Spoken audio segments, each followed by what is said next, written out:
Okay, think about this for a second. What if you could automate not just a task, but the entire process of getting better at the task? This isn't just some far-off theory. A single weekend project from one of the top minds in AI might have just kicked open the door to this future, and it could fundamentally change, well, pretty much everything about how we work. So, let's get into it. And we really have to kick things off with this quote from Andrej Karpathy, because it sets the scene so perfectly. I mean, it sounds like something straight out of a sci-fi movie, right? But this was the actual caption he used for the project we're about to break down. It's a huge hint that we're moving from humans driving discovery to, well, something else entirely. So what was this spark? It all started right here with a little project Karpathy called AutoResearch. He basically packaged up this neat, self-contained system that lets an AI agent conduct its own research, completely on its own. The core idea here is, deceptively simple. Traditionally, you have human researchers stuck in a loop.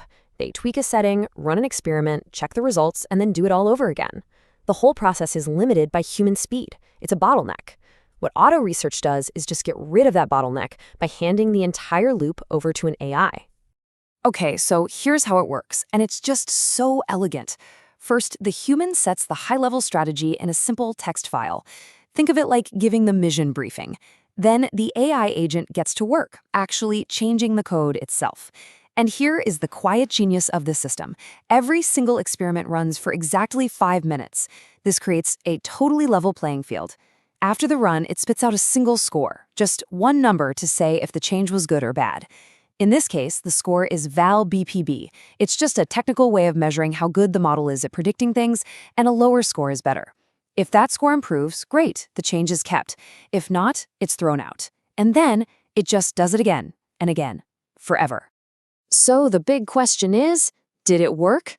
Oh yeah, absolutely. These are the results from just one overnight session. The system ran 83 experiments all by itself, found 15 genuine improvements, and significantly improved the model's performance, all while the human was sleeping. And this is where the story just explodes beyond one cool project. What Karpathy demonstrated isn't just some new tool for machine learning. This might actually be the emergence of a new, fundamental building block for how all work gets done. To really get how big of a deal this is, we need to understand this term, a work primitive. Think of primitives as the basic Lego bricks of your job, things like email or slide decks or spreadsheets. They're so basic and universal that we use them everywhere without even thinking about it. The argument here is that these agentic loops are the next one. Now, this idea didn't just appear out of nowhere. It's really an evolution of an earlier concept, which some folks jokingly called the Ralph Wiggum loop, from The Simpsons. Those early loops were all about just getting a single task done. But this AutoResearch loop is playing a totally different game. Its goal isn't just completion, it's continuous improvement against a measurable target. And that is a huge leap forward. And this quote from investor Craig Hewitt just hits the nail on the head. It's not really about the specific code for training a model. It's about a new architecture, a whole new mindset for getting work done that can be applied to almost anything. So let's see how this plays out, because once you grasp this pattern, you really do start to see it everywhere. This isn't just for tech research. We're talking business, marketing, sales, you name it.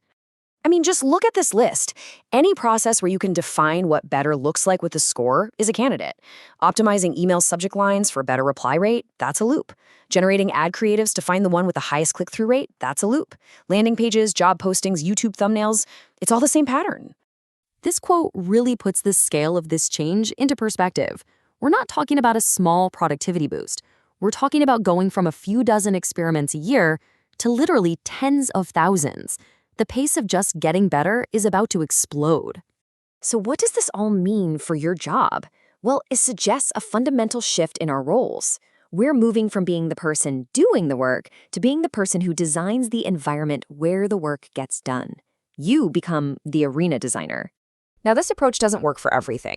To be clear, these loops thrive in very specific conditions. You need a clear score. The iterations have to be fast and cheap. And maybe most importantly, the cost of a bad iteration has to be really low. You wouldn't use this for, say, filing your legal documents, but you absolutely would for testing landing page headlines. This map gives us a great framework for seeing where this works best. You've got two axes, how fast you can iterate and how easily you can automate the scoring. That sweet spot is in the top right corner, fully automated scoring, super fast iteration. Think algorithmic trading or ad bidding. As you move towards the bottom left, to tasks like therapy or political negotiation, the scoring becomes highly subjective and iteration slows way down. Those are the areas where this approach just isn't ready yet. And this means the skills that are valuable are fundamentally changing. Look at this. It's a shift from direct execution, from writing the code, to a higher level of abstraction, designing the strategy, defining what good even looks like. You're no longer just the researcher, you're essentially managing a tireless, autonomous research organization. But the vision doesn't even stop there. If one autonomous agent is this powerful, what happens when you have thousands of them working together? Well, the future isn't a single agent. It's a swarm. Karpathy himself pointed this out. The goal isn't just to emulate a single PhD student working alone in the lab. The real goal is to emulate an entire collaborative research community, with agents sharing their findings, exploring different paths, and building on each other's work. And what's really interesting here is that in this future, failures become just as valuable as successes. This quote captures it perfectly.